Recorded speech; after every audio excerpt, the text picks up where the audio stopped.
यदि राज्य चुक्यो, यदि राज्यले अति राजनीतिकरण गरेर न्याय निमुट्ने काम गरेर पीडितहरूले न्याय पाएनन् भने यो सवाल अन्तर्राष्ट्रियकरण हुन्छ। रुकुम नरसंहार पछाडि जुन राज्य संयन्त्रले प्रमाण नष्ट गर्ने, घटनालाई डाइल्युट गर्ने, घटना चाहिँ सामान्यकरण गर्ने जुन अभ्यास गर्यो, प्रमाण नष्ट गर्ने काम गरिएको छ, दबाव प्रभाव गर्ने काम गरिएको छ, 12 जनासँग अति राजनीतिकरण गरिएको छ, तत्कालै सिडिओहरू चेन्ज गरेर घटनालाई डाइल्युट गर्ने काम गरिएको छ, जसलाई कुटी कुटी मारेको छ, जसलाई त्यसको मूल कारणलाई डाइल्युट गरेको छ। मूल कारण के हो? मूल कारण अन्तर्जातीय विवाह हो। योभन्दा अगाडि पनि त्यहाँ रोकिएको छ। अहिले पनि त्यो अन्तर्जातीय विवाह हो भन्ने कुरालाई जतिसुकै प्रमाण नष्ट गरे पनि मानिसहरू जिउँदैछन्। सायद कारण त लकडाउनमा 18-19 जना आउने भन्दा लकडाउनमा 150 जना मान्छेले कुटी कुटी मार्ने त त्यो बारेमा किन आइरहेको छैन? पञ्चायतमा पनि जातीय कारणले नरसंहार भएको छैन, इतिहास खोज्नुस्। अनि अहिलेको नरसंहारलाई लुकाएर नेपाल अगाडि बढ्छ? नेपाल के विश्वमा 200 देश छ, यहाँ ढाँटेर लुकाएर हुन्छ? यो प्रकरणमा न्याय पाएन भने अन्तर्राष्ट्रिय अदालतको ढोका खुल्लै छ त। 6 जना मान्छे मरेको, मुडा मरेको भन्न थालिए पछाडि हामीले के भन्नु भने घटनामा जनप्रतिनिधिको संलग्नता छ, घटनामा प्रहरीको मुखदर्शकता छ, घटनालाई राजनीतिकरण गर्दै सिडिओ डिएसपी घटना भएको 7औं दिनमा घटनास्थलमा पुग्ने देश नरसंहार हुँदा राजतन्त्रको अन्त्य गर्न सारा नेपाली एक भयो। तर दिमागमा रहेको, दिदीमा रहेको लिदी जुन छ जाततन्त्रको, त्यो जाततन्त्रको लागि हामी सबै मानव भएर अगाडि बढ्यौँ भने सम्भव छ। यही पाराले ढाकछोप लुकाउने, होइन, राज्य सत्ताको दुरुपयोग गर्ने, होइन, यो यस्तै त हो। यो धर्म समाज आन्तरिक मिलाउला भन्न थाल्यो भने अबको समृद्धिको यात्रा सहज छैन।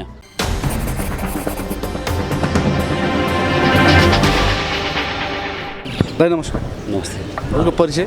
म प्रकाश चन्द्र परिया, अधिकार कर्मी पनि हो। म चाहिँ साझा पार्टीको केन्द्रीय सदस्य पनि हो। जस्तो दिनौँ जसो यहाँ चाहिँ रुकुम जाजरकोटमा भएको घटनालाई लिएर चाहिँ आन्दोलन हुने गरेको छ दाइ, विशेष गरी यो आन्दोलन गर्नुपर्ने खास कारण चाहिँ किन हो? खास यो राज्यप्रतिको अविश्वास हो। रुकुम नरसंहार पछाडि जुन राज्य संयन्त्रले प्रमाण नष्ट गर्ने, घटनालाई डाइल्युट गर्ने, घटना चाहिँ सामान्यकरण गर्ने जुन अभ्यास गर्यो, यो राज्य सत्तासँग जोडिएका केन्द्रीय पदाधिकारीहरूदेखि लिएर सिङ्गो राज्य सत्ता लाग्यो, त्यसलाई हामीले नजिकबाट न्यायौँ कि यहाँ न्याय मर्दैछ। हत्या त भइसक्यो कि नेपालमा विभेद थियो, के अरे हत्यासम्म थियो, नरसंहारै थिएन। जब छुवाछुत जाति विभेदको कारण नरसंहार नै भयो, त्यो नरसंहारलाई लुकाउन अथवा नेपालको मानवाधिकारको अनुहारमा जुन पहेँलो कालो पोतेको थियो त्यो होइन, यो सामान्यकरण गर्न जुन राज्य सत्ता लागेको थियो, त्यो राज्य सत्ता लागेपछि हामी नजिकबाट यसलाई माइन्डले हेऱ्यौँ कि अब न्याय पाउन निकै मुस्किल भयो। त्यस कारणले हामीले 14 गतेदेखि नै सडकमै आएर खबरदारी गऱ्यौँ। यो निरन्तर छ। हरेक 2 बजे माइतीघर मण्डलामा 60-70देखि 150 मानिसहरू लकडाउनकै अवस्थामा पनि यो फिजिकल डिस्टेन्स मेन्टेन गरेर सेनिटाइजर प्रयोग गर्दै तर सत्तालाई खबरदारी गरिरहेका छौँ, किनकि अहिलेको सत्ताप्रति विश्वासै भएन न्याय पाउने। तर यो घटनालाई चाहिँ अनुसन्धान गर्नलाई त गृह मन्त्रालयको टोली भर्खरै मात्रै संसदीय चाहिँ दलबाट चाहिँ एउटा चाहिँ 9 जनाको सदस्य टोली बनाएर चाहिँ पठाइसकेको अवस्थामा अब पनि अविश्वास गर्ने बाटो छ र दाइ? यो घटनालाई चाहिँ सुरक्षित रूपमा चाहिँ एउटा भनौँ न राम्रो खालको चाहिँ एउटा प्रभावशाली निर्णय निकाल्ला अथवा ननिकाल्ला भन्ने खालको अझै सङ्कोच छ कतै? यो सङ्कोच भएर नै हामीले निरन्तर खबरदारी गरेको, किनभने प्रमाण नष्ट गर्ने काम गरिएको छ, दबाव प्रभाव गर्ने काम गरिएको छ, 12 जनासँग अति राजनीतिकरण गरिएको छ, के अरे तत्कालै सिडिओहरू चेन्ज गरेर घटनालाई डाइल्युट गर्ने काम गरिएको छ। र विगतमा राज्य सत्ताले अजित मिजारको प्रकरणमा, लक्ष्मी परियारको प्रकरणमा, अन्य घटना प्रकरणमा जुन न्याय निमुट्ने काम गरेको छ त्यो त व्यक्ति हत्या थियो। अहिले नरसंहार भएको बेलामा पनि न्याय पाइएन भने यो घटना बढ्दै जाँदैछ। यसले नेपालको सामाजिक न्याय, मानवाधिकार, मानव मर्यादाको आन्दोलनलाई चाहिँ विश्वमै लज्जास्पद हुँदैछ। यो हाम्रो मात्रै सवालको लागि हामीले बोलिरहेका छैनौँ। यदि राज्य चुक्यो, यदि राज्यले अति राजनीतिकरण गरेर न्याय निमुट्ने काम गरेर पीडितहरूले न्याय पाएनन् भने यो सवाल अन्तर्राष्ट्रियकरण हुन्छ। अन्तर्राष्ट्रिय मञ्चबाट नेपालको मानवाधिकारको अनुहारमा जुन पोतो लाउने काम गरिन्छ त्यसबार विरुद्ध हाम्रो खबरदारी हो। किनभने यतिका बिचमा सत्तारूढ दलले 11औं दिनमा मात्रै विज्ञप्ति जारी गर्छ। जनयुद्धको जगमा आएका कमरेड प्रचण्ड बोल्नुहुन्न। गृह प्रशासनको नेतृत्व कमरेड बादल गर्नुभएको छ। उहाँलाई अमेरिकामा पनि यस्तो विभेद हुन्छ भन्ने लाग्छ।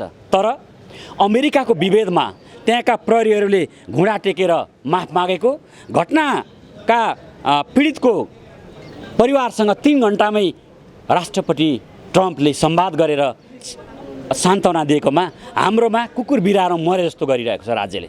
एक। दोस्रो कुरो, यो फ्लोइडको प्रकरण इन्टरनेसनलाइज कसरी भएको छ भने आज क्यानाडाको प्रधानमन्त्रीले घुँडा टेकेर यो मानवता विरुद्धको अपराध हो, अहिले पनि विश्वमा रङ्गभेद छ, अहिले पनि विभेद छ, यो विभेद पालिरहेर विश्व अगाडि बढ्न सक्दैन। म यो अमेरिकामा भइरहेको श्वेत अश्वेत अथवा मानवाधिकारको आन्दोलनलाई समर्थन गर्छु भनेर भनिरहनु भएको छ। तर जस्तै अब दाइ कुरा काटेँ मैले। अब हामी अन्तर्राष्ट्रिय भन्दा नि हामी राष्ट्रिय नै कुरा गरौँ यतिखेरको खण्डमा। जस्तै संसदमा जनार्दन शर्माले चाहिँ यो जातित्वको घटना होइन, जातित्वको विषयलाई घटाइएको घटना होइन भनिरहँदा यहाँहरू चाहिँ सडकबाट यो जातित्वको आधारले यो घटना घटाइएको हो भनिरहँदा चाहिँ अलिकति तालमेल नमिलेको जस्तो। आखिर जनार्दन शर्माजीले तपाईँहरूको चाहिँ नेतृत्व, तपाईँहरूको चाहिँ यो चाहिँ जातित्वलाई चाहिँ होइन छुवाछुत अन्त्य गर्नुपर्छ भनेर लाग्नुभएका ती व्यक्तिले त्यो खालको अभिव्यक्ति दिनु र तपाईँहरूले चाहिँ सडकबाट चाहिँ जातित्वको चाहिँ यो घटना हो भनिरहनु कता तालमेल नमिलाए जस्तो पो देखियो। खास के हो? लकडाउनको पिरियडमा सडकमा आएर कसैलाई राजनीति गर्न रहर छैन। मानव हुन मरेको मान्छे जसलाई कुटी कुटी मारेको छ, जसलाई त्यसको मूल कारणलाई डाइल्युट गरेको छ। मूल कारण के हो? मूल कारण अन्तर्जातीय विवाह हो। योभन्दा अगाडि पनि त्यहाँ रोकिएको छ, अहिले पनि त्यो अन्तर्जातीय विवाह हो भन्ने कुरालाई जतिसुकै प्रमाण नष्ट गरे पनि मानिसहरू जिउँदैछन्। तर मूल कारणलाई चाहिँ डाइल्युट गरेर सहायक कारण ल्याएर हुँदैन। सहायक कारण त लकडाउनमा 18-19 जना आउने भन्दा लकडाउनमा 150 जना मान्छेले कुटी कुटी मार्ने त त्यो बारेमा किन आइरहेको छैन भनेको मानवता विरुद्धको अपराधलाई जोगाउन राज्य सत्ता, अहिलेको सत्तारूढ दलका केही नेताहरू अहोरात्र लागेका कारणले, घटनालाई डाइल्युट गर्न सबै संयन्त्र प्रयोग गरेको कारणले यो घटनाले नेपाललाई लाजमर्दो बनाउँछ। अब यो घटनाले चाहिँ विभेद हत्या हुँदै नरसंहार पुगेपछि जब नरसंहारबाट न्याय पाइँदैन नि, अबको चित्र राम्रो छैन। त्यसकारणले म फेरि पनि भन्छु, न्याय न्याय न्याय न्याय, कारबाही कारबाही कारबाही, अति राजनीतिकरण बन्द गर बन्द गर बन्द गर। पहिले न्याय हो। न्याय पाउने सुनिश्चितता नभएका कारणले हिजो पनि रवि लामिछाने प्रकरणमा चितवनमा के भएको? जनसागर उर्लेको होइन। त्यो जनतालाई किन विश्वास भयो यहाँ केही खराब हुँदैछ भनेर? आज हामीलाई किन भइरहेको छ? आज संजोगवश आजदेखि सत्तारूढ दल पनि, दलको भातृ घटक पनि यो आन्दोलनको ऐक्यबद्धताका लागि आइरहेको छ। किन आउनु पर्यो? केही गडबड भइरहेको छ भनेपछि राजनीतिकरण भयो घटनामा पनि, होइन त? राजनीतिकरण होइन, अति राजनीतिकरण भयो। कारण के होला दाइ? कारण त यो मलाई के लाग्छ भने यो रुकुमको चुनावी प्रकरण हो। यो चाहिँ रुकुम चाहिँ यो अगाडि जनयुद्ध भएको थियो। त्यो जनयुद्धको जगमा यस्तो मानवता विरुद्धको अपराध भइसकेपछि यसलाई ढाकछोप गर्न खोजेको थियो। एउटा ढाकछोप गर्दाखेरि अर्को गल्ती गर्दा गर्दै यतिसम्म उहाँहरू पुग्नुभयो कि यो मुडा लडे जस्तो, मुडा मरे जस्तो गर्न थाल्नुभयो। यो मान्छे, तपाईँहरूले अमान्छे भने पनि मान्छे मरिएको एकजना मात्रै होइन, एउटा जातिको मात्रै होइन, मूल कारण जाति हो। त्यहाँ 3टा क्लस्टर, खस, आर्य, आदिवासी जनजाति र दलित समुदायको 3टा क्लस्टर मरेको छ। त्यहाँ 6 जनाको कत्लेआमलाई न्याय नपाउँदा के हुन्छ भन्दा कि अरू सबैलाई विद्रोही बनाउन खोजेको अहिलेको राज्यले? कोही पनि विद्रोही हुन चाहँदैन। तर वातावरण बनाइदिएपछि, किनाराकृत गरेपछि मान्छेहरूलाई, समुदायलाई विद्रोही हुने वातावरण बनाउनु राज्यले खोजिरहेछ। तपाईँको बुझाइमा चाहिँ यो घटना साँच्चीकै हुन त एकदम दुःखद घटना हो, होइन? कस्तो, कुन प्रकारको घटना जस्तो लाग्छ तपाईँको बुझाइमा चाहिँ? यो विडम्बना होइन। यो हामीले अजित मिजारको न्याय पाउनु पर्थ्यो, लक्ष्मी परियारको हत्याकाण्डको न्याय पाउनु पर्थ्यो, शिवशङ्कर दास कृष्णकुमार पासवान, मना सार्की, सेते दमाईहरूको जुन अन्तर्जातीय बिहा, छुवाछुत, जाति विभेदको कारणले हत्या भएको थियो, त्यसलाई न्याय पाएर अझ अगाडि बढ्नुपर्ने थियो हामी, होइन? धेरै हामीले विकास, समृद्धि, सुशासनको मार्गमा जानुपर्थ्यो। यसलाई हामीले ठ्वाट्टै पछाडि पारिदियो। यसले हामीलाई होइन, मैले भनिरहेको छु यो कसै जात विशेष, दलित समुदाय, रुकुम, जाजरकोटको मात्रै प्रकरण होइन। मैले भनिरहेको छु यो नेपाललाई अन्तर्राष्ट्रिय मञ्चमा साह्रै लाजमर्दो हुने प्रकरण हो। यसले न्याय पाएन भने त्यो न्याय नदिने प्रपञ्च भइरहेको छ। त्यस कारणले यो खबरदारी हो। किनभने हामीलाई थाहा छ नि, हाम्रो संविधानमा पनि लेखिएको छ नेपालमा लैङ्गिक विभेद छ, जातीय विभेद छ, क्षेत्रीय विभेद छ, भाषिक विभेद छ। त्यो विभेद चिर्दै समाजवाद उन्मुख हामी जाउँ भनेर त हामीले राष्ट्रिय महिला आयोग बनाएको हो, राष्ट्रिय दलित आयोग बनाएको हो, आदिवासी जनजाति प्रतिष्ठान बनाएको हो, महिलाहरूलाई संविधानमा 33% दिएर महिलाहरूलाई ल्याउँ भनेको हो, गरिब, किसान, मजदुर, अल्पसङ्ख्यकहरूलाई सम्बोधन गरौँ भनेको अघिल्लो यात्राको लागि। तर हामी काम कारबाही के गर्दैछौँ? म पञ्चायत विरोधी हो, गणतन्त्रवादी हो, शहीद परिवार हो। पञ्चायतमा पनि जातीय कारणले नरसंहार भएको छैन, इतिहास खोज्नुहोस्। अनि अहिलेको नरसंहारलाई लुकाएर नेपाल अगाडि बढ्छ? नेपाल के विश्वमा 200 देश छ, यहाँ ढाँटेर लुकाएर हुन्छ? यो प्रकरणमा न्याय पाएन भने अन्तर्राष्ट्रिय अदालतको ढोका खुल्लै छ त। भनेपछि तपाईँले यहाँबाट त न्याय पाइएन भने अन्तर्राष्ट्रिय अदालतसम्म जाने यहाँहरूको चाहिँ एकदम किन जाने भन्ने म फेरि पनि दोहोऱ्याएर भन्छु। विभेदभन्दा अलिक माथि कुटपिट हुँदै हिंसा अनि हत्यासम्म नेपाली दलित समुदायले आन्दोलन गर्दै फेरि सानातिनो न्याय पाउँदै अगाडि बढेकै हो। तर यो चरणबाट नरसंहार बेहोर्नु पर्दा पनि अब यो दलित समुदायको, यो रुकुम जाजरकोटको, यो निश्चित जातिको हुनै सक्दैन। यो सबै मानवतावादी, मानवाधिकारवादी, सामाजिक न्याय, मानव मर्यादामा विश्वास राख्नेहरूको साझा एजेन्डा हो। जस्तै रुकुम घटनामा विशेष गरी वडा अध्यक्षको नाम आउने गरिरहेको छ। यहाँहरूले पनि प्रत्येक भाषणमा वडा अध्यक्षलाई समेटिरहनुहुन्छ, उहाँहरूलाई पनि चेतावनी दिइरहनुहुन्छ। तपाईँको बुझाइमा अथवा त्यो घटनालाई हेर्दा, सरस्वती बुझ्दा र रुकुम घटनामा वडा अध्यक्षको संलग्नता त्यहाँ कतिको देख्नुहुन्छ? साँच्चीकै उहाँ दोषी हो या होइन? आम सर्वसाधारणले यति बेला उहाँलाई दोषी बनाएको अवस्था छ। यसरी उहाँको चरित्र हत्या गरियो भन्ने पनि एकतर्फको मानिसहरूले भनिरहेका छन् भने तपाईँहरूले चाहिँ रुकुमको घटनामा वडा अध्यक्षको भूमिकालाई चाहिँ कसरी निहाल्नु भएको छ? म न्यायाधीश होइन, म सामाजिक न्याय वकालतकर्ता हो, म अधिकारकर्मी हो। न्यायमा गडबड हुन आँटो भन्ने सङ्केत सारा संसारले थाहा पाए। यहाँ दलको दलालीकरण छ, राज्य सत्ताले दुरुपयोग गर्यो, यो घटनालाई डाइल्युट गर्न खोजियो, 6 जना मान्छे मरेको, मुडा मरेको भन्न थालिए पछाडि हामीले के भन्यौँ भने घटनामा जनप्रतिनिधिको संलग्नता छ, घटनामा प्रहरीको मुखदर्शकता छ। घटनालाई राजनीतिकरण गर्दै सिडिओ, डिएसपी घटना भएको 7औं दिनमा घटनास्थलमा पुग्ने देश नरसंहार हुँदा हामीले यो ख्याल गर्नुपर्छ। त्यस कारणले म न्यायाधीश भएर कसले के गर्यो, कसले के गरेन भन्दिनँ। राज्य सत्तालाई म खबरदारी गर्न चाहन्छु, गृह प्रशासनलाई खबरदारी गर्न चाहन्छु।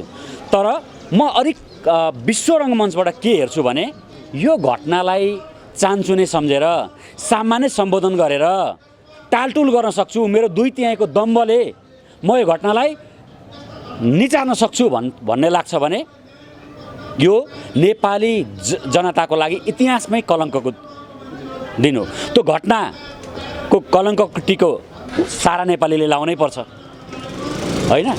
विश्वले नै आर यु फ्रम नेपाल भन, अनि हे भन्दै आर यु फ्रम जङ्गल किडिङ भन्यो भने बुझ्नु पर्यो। त्यसले रुकुम सोती नरसंहार थाहा पायो। यहाँ जाति विभेद थाहा छ। यो देशमा धेरै खालको जाति विभेद छ, लैङ्गिक विभेद छ, भाषिक विभेद छ, रङको मधेससँग विभेद छ, गरिबलाई हेर्ने दृष्टिकोणको विभेद छ, किसानमाथिको अन्याय छ, मजदुरमाथिको अन्याय छ। यो सत्य हो नि। त्यसकारण त विश्वमा अहिले पनि हामी तन्नम गरिबीमै छौँ, भ्रष्टाचारमा पुछारबाट अगाडि छौँ, हामी सुशासनमा सबैभन्दा कमजोर छौँ। विश्वमा 200 देशमा हाम्रो केमा चाहिँ 1 नम्बरमा छौँ त हामी? त्यो कारण खोज्नु पर्यो। त्यस कारणले राजतन्त्रको अन्त्य गर्न सारा नेपाली एक भयो। तर दिमागमा रहेको, गिदीमा रहेको लिदी जुन छ जाततन्त्रको, त्यो जाततन्त्रको लागि हामी सबै मानव भएर अगाडि बढ्यौँ भने सम्भव छ। यही पाराले ढाकछोप लुकाउने होइन, राज्य सत्ताको दुरुपयोग गर्ने होइन, यो यस्तै त हो। यो धर्म समाज आन्तरिक मिलाउला भन्न थाल्यो भने अबको समृद्धिको यात्रा सहज छैन। जसरी भ्रष्टाचारको भाइरस थियो त्यसै गरी जातीय विभेद र छुवाछुतको भाइरस जिउका तिउरो छ भन्ने कुरा यो घटनाले देखाउँछ। तर तपाईँले पनि विभेद गर्नु हो भन्ने खालको कुरा आयो यहाँनिर। दुईजना व्यक्तिहरू चाहिँ जुन जनजाति व्यक्तिहरू पनि बित्नु भएको छ, उहाँहरूको नामै आएन, खालि दलितको मात्रै नाम आयो भन्ने खालको एउटा गुनासो आयो। हामी पनि सो स्थानमा पुग्दाखेरि एउटा बुढा मगरको परिवार यति दयनीय देख्यौँ कि उहाँहरूले किरा बस्ने ठाउँ पनि नभएको अवस्था रहेछ। उहाँहरूलाई सम्बोधनै गरिएन भन्ने खालको गुनासो गरेको छ। यसको टुटी सफा गर्नेबाट यो सम्भव छैन। मुहान सफा गर्नतिर हाम्रो ध्यानै गएको छैन। मैले पटक पटक मेरो सार्वजनिक अभिव्यक्तिमा पनि भने यहाँ 3टा क्लस्टरको नवराज विश्वकर्मा यो घटनाको प्रमुख नायक हुन्, प्रेमी हुन् होइन। अन्तर्जातीय प्रेमलाई गन्धर्व विवाहमा रूपान्तरण हुनलाई नदिएको यो समाजले, यो घटनाहरू 16-17वटा थियो। 2058मा महोत्तरीका कृष्णकुमार पासवानको अन्तर्जातीय बिहामै हत्या हुँदै हुँदै हुँदै 4 वर्ष अगाडि काभ्रेका अजित मिजारलाई पनि अन्तर्जातीय बिहामा हत्या गरेर धादिङमा झुन्डाएर पोस्टमार्टमै नगरी राज्य प्रशासन मिलेर जुन काम गर्यो, त्यो दण्डहीनताको कारण आज हामीले त्रिभुवन शिक्षण अस्पताल महाराजगञ्जको मुर्दा घरबाट अजित मिजारहरूले न्यायको खोजी गरिरहेका छन्। हामी तमासा हेरेर राज्य सत्तामा भ्रष्टाचारमा रमाएर बसिरहेका छौँ। त्यस कारणले मैले अघि पनि सार्वजनिक अभिव्यक्तिमा भने यो घटनामा दलित समुदाय नवराज विश्वकर्मा र साथीहरू, आदिवासी जनजाति समुदाय उनका साथी सहयात्री सहयोद्धा गणेश बुढामगर र खसारे ठकुरी समुदायका गणेश साईहरूको पनि शहादत छ। त्यस कारणले म तपाईँलाई जानकारी के गराउन चाहन्छु भने नेपालको 62-63को आन्दोलनमा भारतका मोहम्मद जहाँगिर पनि शहीद थिए। यसै गरी भारतीय स्वतन्त्रता सङ्ग्राममा नेपाली इन्दिरा मल्लको पनि शहादत थियो। त्यस कारणले शहीद इन्दिरा मल्ल मेमोरियल अस्पताल भारतमा छ। नेपाल सरकारले पनि मोहम्मद जहाँगिर भारतीय नागरिकलाई शहीद घोषणा गरेर 10 लाख दिएको छ। त्यस कारणले यो घटनामा एक जातिको, मैले अघि भने नि यो घटनामा यो पीडित मूल कारण छुवाछुत हो, जातीय विभेद हो, अन्तर्जातीय प्रेम हो। अन्तर्जातीय प्रेमलाई गन्धर्व बिहामा रूपान्तरण गर्न नदिएको। तर त्यसको मूल कारण त धेरै छ, राज्य सत्ताको होला। हामीले सुधारको प्रयास पनि गरिरहेका छौँ, अगाडि बढ्ने प्रयास पनि गरेका छौँ। राणाकालमै जेलमै जन्मेका जवाहर रोका पछि अञ्चलाधीश हुनुभयो। सार्की समुदाय र ब्राह्मण समुदायको अन्तर्जातीय बिहा भयो, जेलमा ल्यायो ब्राह्मणलाई। महिला ब्राह्मण हुनुहुन्थ्यो, जेलमै जन्मेको जवाहर रोका पछि अञ्चलाधीश हुनुभयो। यो घटना पनि यसरी नमारेको भए उहाँहरू पनि राष्ट्रिय जीवनमा आउनुहुन्थ्यो, समाज रूपान्तरणको भूमिका हुन्थ्यो, यो देश बनाउने भूमिका हुन्थ्यो। त्यस कारणले यो सामान्य घटना होइन, असामान्य घटना हो। यसलाई सामान्य सम्बोधनले सम्भव छैन, असामान्य प्रयास गर्नुपर्छ। यो टालटुल गरेर मिलाउने प्रयास गर्यो भने, न्याय निमोट्ने प्रयास गर्यो भने यसले धेरै खालका विकृतिहरू ल्याउँछ। त्यस कारणले म राज्य सत्तालाई अनुरोध गर्दछु, यसलाई यो सामान्य जडीबुटी झारफुकबाट सम्बोधन गर्ने प्रयास नगरौँ। म त भन्छु यो घटनामा एक्सरे हेरेर पनि उपचार हुन सक्दैन, एमआरआई गरेर राम्रो उपचार गर्यो भने यस्ता घटनाहरू अब रोक्न सकिन्छ। म फेरि पनि मिडिया मार्फत के अनुरोध गर्न चाहन्छु भने सबै मिलेर अब कहिले यस्तो नहोस् भन्ने साझा प्रतिबद्धता, सामूहिक अभियान गरेर यो घटनाका पीडितहरूलाई न्याय दिने काम गरौँ। विश्व समुदायलाई नेपालमा न्याय जिउँदैछ भन्ने प्रयासका लागि सबै एकजुट हौँ। हामी यहीँ रमाउँदा 200वटा देश छ त, हामीले पनि देश विदेश गर्नुपर्छ। भोलि मानवता विरुद्धको अपराधको कारणले कोही पीडक पक्षधरहरूलाई अन्तर्राष्ट्रिय विमानस्थलमा पक्रेको समाचार सुन्न नपर्छ। कसै अब अन्त्यमा छौँ, यो विभेद अन्त्य गर्ने कुरा पनि छ। यो विभेद अन्त्य भएको छैन, धेरै वर्ष लामो यो विभेद हुँदै आएको भन्ने कुरा छ।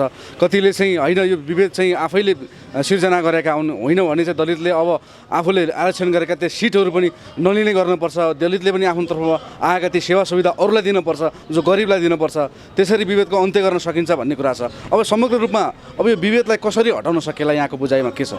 त्यो प्रश्नको थोरै उत्तर, यो आरक्षण आउनुभन्दा अगाडि हत्या विभेद घटना हिंसा भएको थिएन, दर्जनौँ थियो।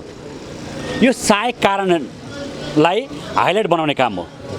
यो देशमा महिलाको प्रतिनिधित्व बढाउँ, आदिवासी जनजाति, मधेसी, कर्णाली, मजदुर, किसान, दलित समुदायको पहुँच, प्रतिनिधित्व, सम्मान बढाउन एउटा सानो टुल्स हो आरक्षण। अहिलेको पनि संविधानले खस आर्यलाई 37% आरक्षण छ समानुपातिकमा, हामीले भन्नुपर्छ। महिलाको 33% आरक्षणमा आदिवासी जनजाति महिला, खस आर्य महिला सबै पर्छन्। यो नबोलौँ, यसलाई पनि ल्याउँ। अनि यो जातकै कारणले मात्रै हामी पछाडि परेको होइनौँ, हाम्रा धेरै कारणहरू छन्।